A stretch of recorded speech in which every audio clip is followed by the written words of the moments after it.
Vertolyotga chiqib oldik biz hozir mana butun boshli Gruziyani vertolyotda aylanib ketamiz. Kimga qiziq bo'lsa, shahar go'zalligini qaranglar. O'zim birinchi marta vertolyotga chiqishim. Bu yoqda mana haydovchi o'tiribdi mana.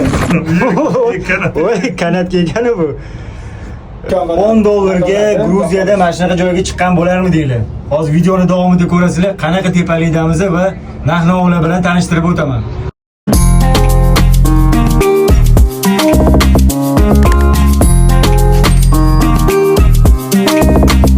Xo'p, hozir biz kanatga keldik. Ko'ramiz qanchalik qiziq bo'ladi.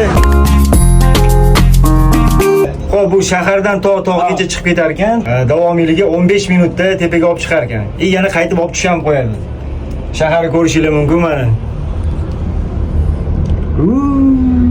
Qodirali.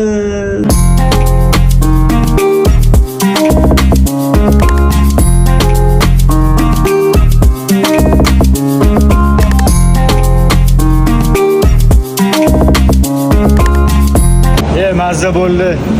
100 mingga bunaqa mazza qilaman deb o'ylamagandim lekin. Mayimzet. Ha, mazza qildi odam. Rosa tepalar toza havo, ichlarim aylanib, ingalyatsiya bo'lib ketdi.